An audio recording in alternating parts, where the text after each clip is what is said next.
Captain Jake Morrison finished his morning coffee and looked at the star map on his ship's main screen. The New Horizon had been making supply runs to human colonies for 15 years, and Jake knew every stop by heart. Today was different, though. His radio was completely quiet. Usually, human space was full of chatter. Merchant ships talked to each other about cargo prices. Military vessels shared patrol reports. Colony worlds sent out daily status updates. Explorers called in about new discoveries. The humans were always talking, always making noise, always busy with something. But now, nothing. Jake tried calling. New Terra colony on his radio. No answer. He tried the orbital station above the planet. Still nothing. He switched to emergency frequencies. The silence was complete. "That's weird," Jake said to his co-pilot, Tony Phillips. New Terra, always. Answers their calls. They've got 3 million people down there. Tony checked the navigation systems. "We're on the right course, Captain. Maybe their radio is broken." When they reached New Terra, Jake saw something that made his blood run cold. The orbital stations were still there, but they were dark. No lights, no movement, no signs of life. The planet below looked normal from space, but no ships were moving around it. Jake decided to land and check what was wrong. The landing pad at New Terra City was empty. Usually it was crowded with cargo ships and passenger transports. Now it looked like a ghost town. They landed and walked into the city. The streets were empty, but everything else looked normal. Cars were parked neatly. Shops had their lights on. In one restaurant, Jake found plates of food still sitting on tables. The food was still warm. "Where is everyone?" Tony asked, looking around nervously. Jake didn't have an answer. 3 million people didn't just disappear. But that's exactly what seemed to have happened. Back on his ship, Jake sent an urgent message to the Galactic Council. Other ship captains were reporting the same thing from human colonies all over the galaxy. Empty worlds, silent radio frequencies, no sign of violence or disaster. The humans had simply vanished. Ambassador Clix 9, who represented the Zephyrian Empire at the Galactic Council, received reports from 12 human worlds, all empty, all silent. The massive human fleet that protected the outer colonies was gone, too. Not destroyed in battle. Just gone. The Karathi were the first to react. General Vaktor called an emergency meeting of his war council. "The humans have abandoned their colonies," he announced. "This is our chance to take what should have been ours from the beginning." The Karathi had always been jealous of human expansion. Humans had claimed the best mining worlds and the most valuable trade routes. Now those worlds were empty and undefended. The crystalline Vex felt the same way. Their hive-mind queen, Vex Alpha, sent orders to her crystal ships. "Move into human space. Take their worlds. The weak species has finally shown its true nature." The peaceful Altarians were confused. They had been friends with humans for 50 years. Dr. Zen 4, their chief scientist, couldn't understand what had happened. "Humans don't just run away," he told his research team. "Something else is happening here." Meanwhile, deep in human space, Admiral Lisa Grant sat in her command chair aboard the battleship Freedom. She was one of the few humans still maintaining contact with the galaxy. Her orders were clear, but she didn't like them. "Send the final message," she told her communications officer, Lieutenant Bob Miller. The message went out on all frequencies to the Galactic Council. "This is Admiral Lisa Grant of the human fleet. We want the galaxy to know that humanity has not run away from our worlds. We have chosen to be quiet for now. Do not think that being quiet means we are gone. Do not think that silence means weakness." After sending the message, Admiral Grant looked at her crew. "Take us dark," she ordered. "It's time to begin the real work." The Freedom's engines shut down. Its lights went out. Its radio went silent. Like every other human ship in the galaxy, it seemed to vanish into the darkness of space. But the humans weren't gone. They were waiting. In the weeks that followed, alien ships began moving into human space. Karathi mining vessels landed on human worlds and began stripping them of valuable metals. Vex crystal ships established bases on human planets. Even some of the smaller alien species sent scouts to explore the empty human colonies. The aliens found exactly what they expected to find: empty cities with working power systems, abandoned mines with valuable equipment left behind, orbital stations with all their cargo still in storage. It seemed like the humans had left everything behind when they ran away. The Karathi were especially happy. They had claimed 7 human worlds in the first month. General Vaktor announced to his people that the Karathi Empire was expanding into the richest part of the galaxy, but strange things began to happen on the human worlds. Mining equipment would break down at the worst possible times. Computer systems would malfunction for no reason. Workers reported feeling like they were being watched from the empty human buildings. Captain Roy Martinez, hiding with a small fleet in the dark space between stars, monitored the alien communications. The plan was working perfectly. The aliens thought they had won an easy victory. They thought the humans were cowards who had run away at the first sign of trouble. They were about to learn how wrong they were. Dr. Amy Foster worked in a secret laboratory built inside a hollow asteroid. She had been preparing for this day for years. The other aliens in the galaxy thought they knew humans. They thought humans were just another species trying to make their way among the stars. They had no idea what humans were really capable of when they stopped playing nice. 3 months passed. The Karathi had claimed 7 human colonies and begun strip mining operations on human worlds. The Vex had established forward bases in what was once the human outer territories. Even the peaceful Altarians had begun expanding into human shipping lanes.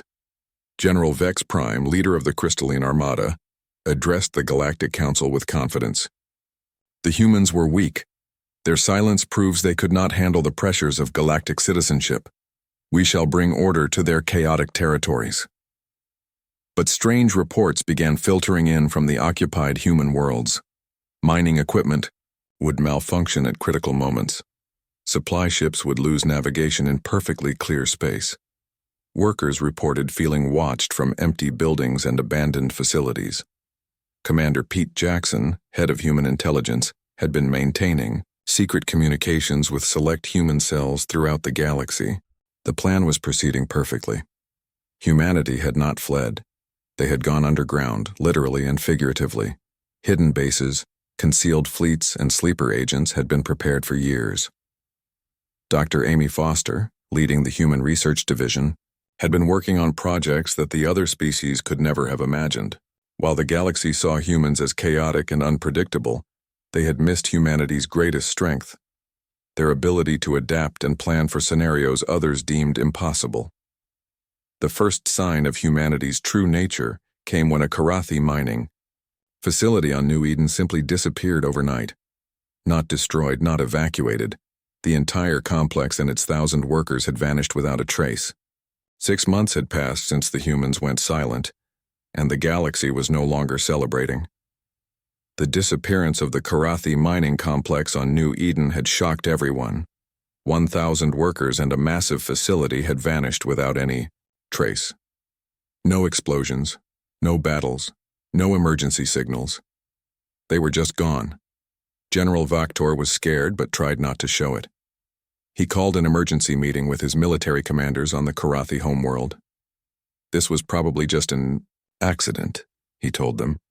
Maybe the humans left some kind of trap that finally went off. But his officers weren't convinced. Captain Zek 4, who had been leading operations on another human world, spoke up nervously. "General, it's not just New Eden. We've lost 3 more mining stations in the past week. Each time our people just disappear. No bodies, no wreckage, nothing." The Vex were having the same problems. Queen Vex Alpha received reports from her crystal commanders that their forward bases were going offline one by one. Entire Vex colonies would simply stop responding to communications. When scout ships were sent to investigate, they found empty bases with no signs of what had happened. The worst part was that the galaxy's trade routes were becoming dangerous again.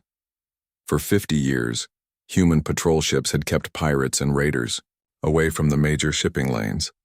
Now that the humans were gone, criminals were coming out of hiding. Merchant ships were being attacked regularly, and there was no one to stop it.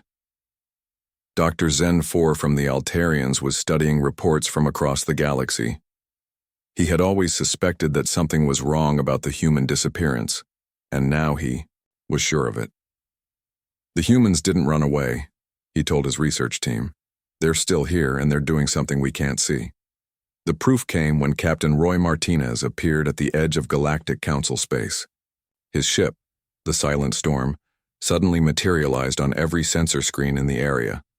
The vessel looked different from any human ship the aliens had seen before.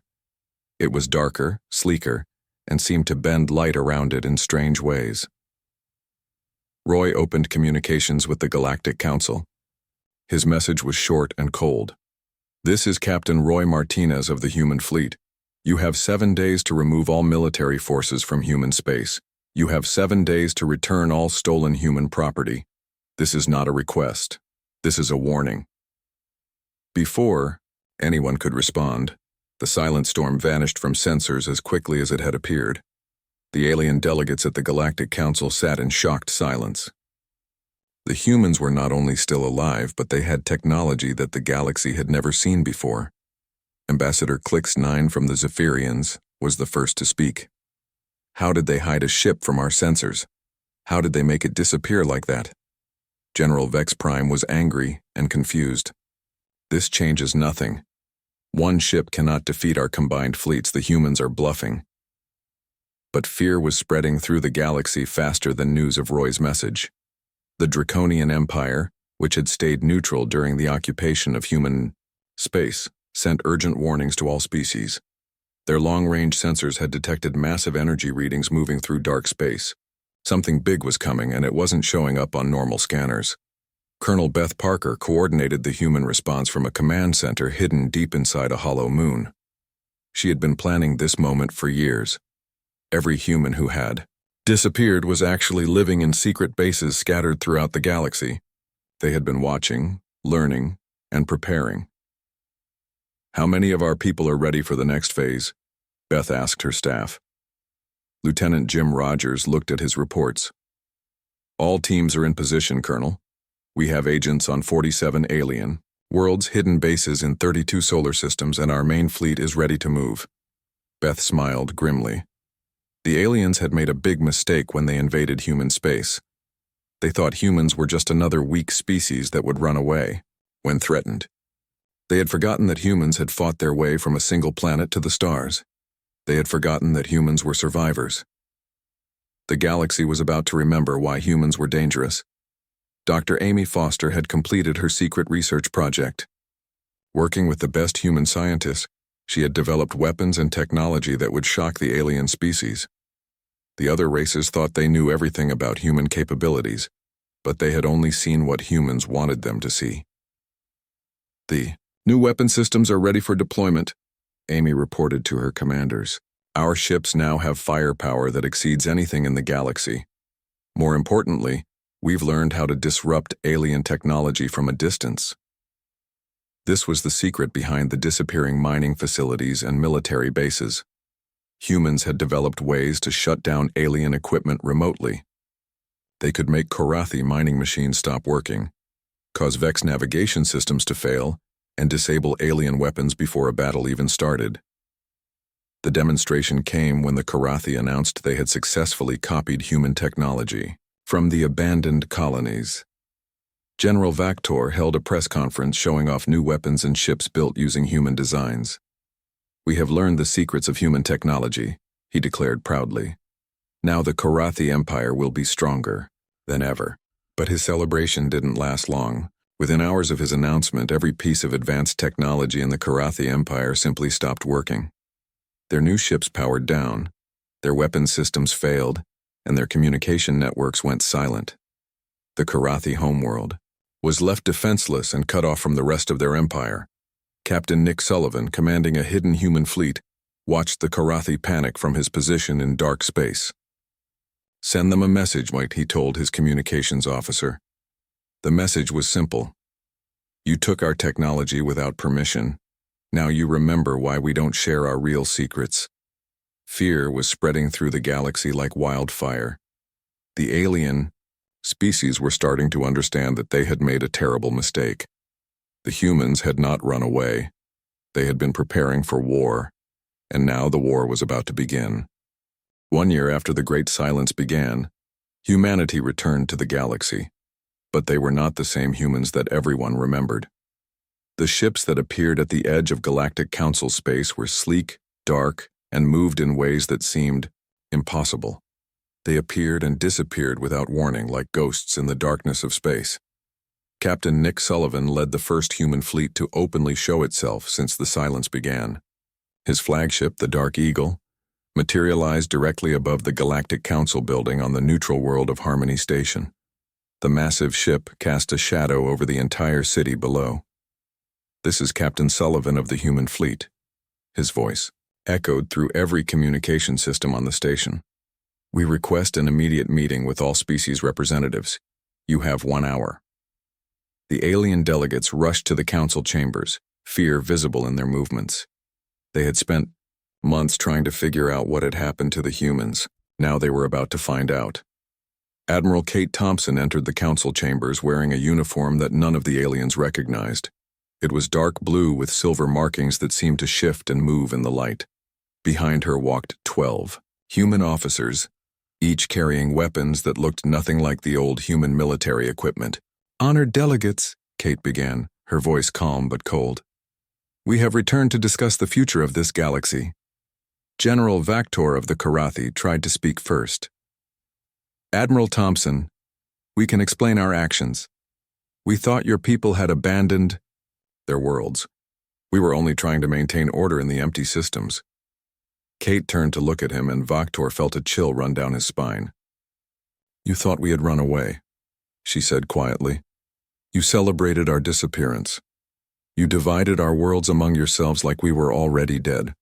Queen Vex Alpha spoke through her crystal communicator. "The Vex acted only to bring stability to the chaos left by human absence. We meant no offense to your species." "No offense?" Kate laughed, but there was no humor in the sound. "You built military bases on our worlds. You stripped our planets of resources. You enslaved our automated systems, and you call this no offense?" Dr. Zen 4 from the Altarians stood up nervously. "Admiral, the Altarians tried to respect human territory. We only used the trade routes because pirates were attacking our merchant ships." Kate nodded to him. "The Altarians will be treated fairly. You showed respect when others showed greed." Colonel Dan Brooks stepped forward with a data tablet in his hands. "Let me explain what really happened during our year of silence," he announced to the shocked delegates. "Every human civilian that disappeared was transported to massive hidden colonies in dark space. We built entire cities inside hollow asteroids and on rogue planets drifting between the stars. Our population didn't disappear. We moved them somewhere, safe while we prepared for this moment." The alien delegates listened in growing horror as Dan continued his explanation.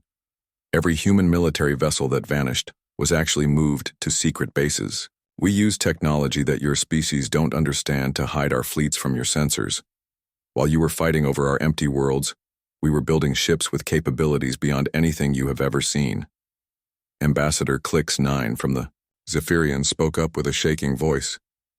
"How many ships do you have hidden out there?" Captain Nick Sullivan answered from his position near the chamber entrance. "Enough, more than enough." Dr. Sarah Price, head of Human Scientific Research, stepped forward with her own presentation. "During our year of silence, we studied every species in this galaxy in detail. We mapped your biological weaknesses, your technological limitations, and your military capabilities. We know exactly how to defeat each of you." The demonstration that followed made the entire galaxy understand how much humans had changed.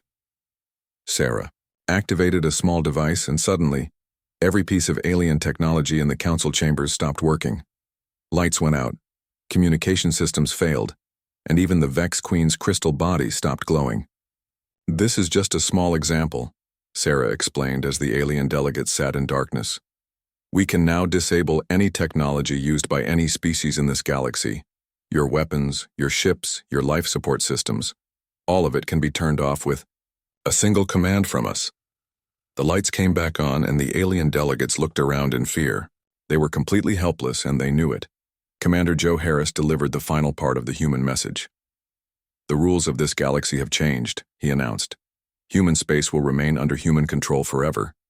No alien military, Forces will be allowed in our territory without permission. All species that occupied our worlds during the silence will face consequences.